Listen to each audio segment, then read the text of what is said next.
Good morning friends, welcome back to our channel Rupam দম্পতি। আর আজকের video শুরুতেই তোমাদের সকলকে জানাই শুভ রাস পূর্ণিমার প্রীতি ও শুভেচ্ছা। হ্যাঁ, এই ভিডিওটা রাস পূর্ণিমার দিন আমি শ্যুট করেছিলাম তোমাদের সকলের জন্য। আর এই ভিডিওটা দিতে একটু দেরি হয়ে গেল, তার জন্য কিছু মনে করো না তোমরা, বিকজ ভিডিওর অনেক কাজ থাকে। আর বুঝতেই পেরেছো, এখন ছোট্ট কুট্টুস আর ছোট্ট নেই, অনেকটা বড় হয়ে গেছে, তাই ওকে নিয়ে কাজ সামলে ভিডিও এডিটের কাজ বেশ হ্যাপাজনক। কিন্তু তো যাই হোক, আপাতত সব কিছু ভুলে গিয়ে শেষমেশে ভিডিওটা এডিট করেই ফেললাম তোমাদের সকলের জন্য। তো ইতিমধ্যে তোমরা জানো যে কুট্টুসের অন্নপ্রাশন উপলক্ষে আমরা একটা গোপাল গিফট পেয়েছিলাম। তো সেই গোপালকেই প্রতিষ্ঠা করার ইচ্ছে ছিল মনে মনে। তো সেই কারণেই রাস পূর্ণিমা দিনটাই বেছে নেওয়া। আর এবছর নাকি জানি না, বাট রাস পূর্ণিমা গুরু পূর্ণিমা একই দিনে পড়েছিল, তো সেই জন্যই আর কি সোনায় সোহাগা বলতে পারো। আর এমনিতেও কৃষ্ণ ভগবান শ্রীকৃষ্ণের উৎসবই রাস পূর্ণিমা, তো এর থেকে মানে বিশেষ দিন তো আর হতেই পারে না। তো সেই কারণেই আমি আমার মতো করে আমাদের গোপালকে প্রতিষ্ঠা করেছিলাম। আর তোমরা অনেকেই জানো যে আমার কাছে ছোট একটা গোপাল ছিলই প্রথমে, কিন্তু বড় গোপালের না বেশ অনেক দিন ধরে শখ ছিল। এইভাবে যে ভগবান আমার কাছে আসবে আমি কল্পনাও করতে পারিনি। তো যাই হোক, তোমাদের সাথে এই ভিডিওর মাধ্যমে সব কিছু শেয়ার করছি। তো চলো, প্রথমে আপাতত আমার মতো আমি আবারও বলছি, আমার মতো আমি প্রতিষ্ঠা করার চেষ্টা করেছি। প্রথমত দুধের মধ্যে একটু ঘি, চন্দন, মধু আর কালো তিল দিয়ে ওটাকে মিশ্রণটাকে তৈরি করেছিলাম। করে তারপরে সেটা দিয়ে মানে একটু চরণামৃতর মতো করেছিলাম, করে সেটাকে দিয়ে ভগবানকে ভালো মতো অভিষেক করে স্নান করিয়ে তারপরে ভালো মতো সাজিয়ে গুছিয়ে নিয়ে তারপর দোলনায় বসিয়েছিলাম। আর দেখতে পাচ্ছ আমার গোপালকে আমার মানে কেনা পোশাকে বা আভূষণে কতটা সুন্দর লাগছে।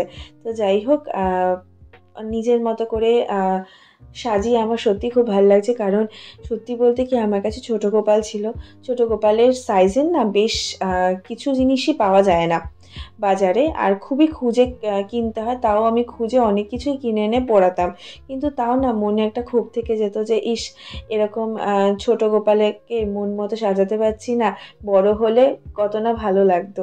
তো যাই হোক, সেই ইচ্ছেটাও ভগবান পূরণ করে দিয়েছে আমার। তো যাই হোক, এবার দেখো তোমাদের সামনে আমার গোপালকে সুন্দর করে বাঁশি দিয়ে, মুকুট দিয়ে, মালা আর ড্রেস পরিয়ে সুন্দর করে তোমাদের সামনে নিয়ে আসলাম। দেখে বলো তো তোমরা কেমন লাগছে আমার ছোট্ট সোনাকে। তো অবশ্যই কিন্তু কমেন্ট করো, তাহলে আমার নিজেরও ভালো লাগবে আর গোপাল তোমাদের সকলকে আশীর্বাদ করবে।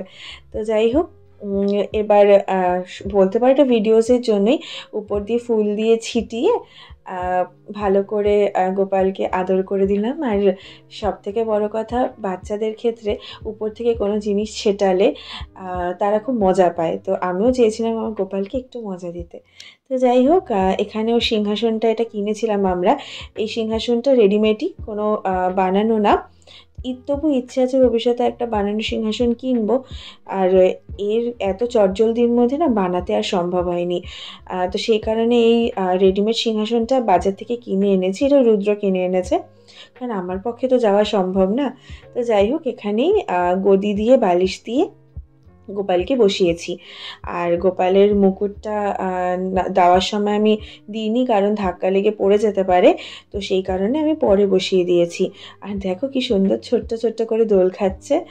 আর এখন জানো তো, ঘরে যখন ঠাকুর ঘরে গোপালকে বসে থাকতে দেখি না, এত ভালো লাগে, মনে হয় গোপালের দোলনা সব সময় ঝুলছে, সব সময় মানে ঠাকুর সাক্ষাৎ আমার সামনে বসে আছে।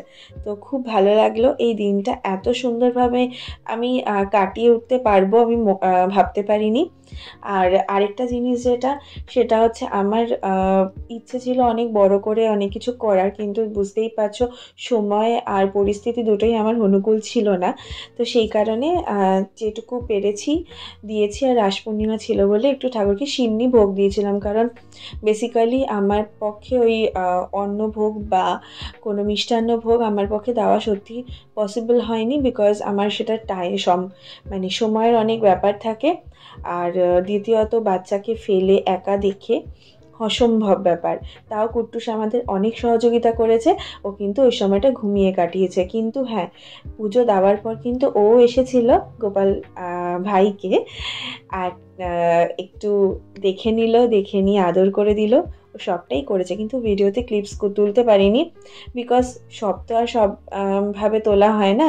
তো চেষ্টা করেছি নিজের মতো করে সমস্ত কিছু করার।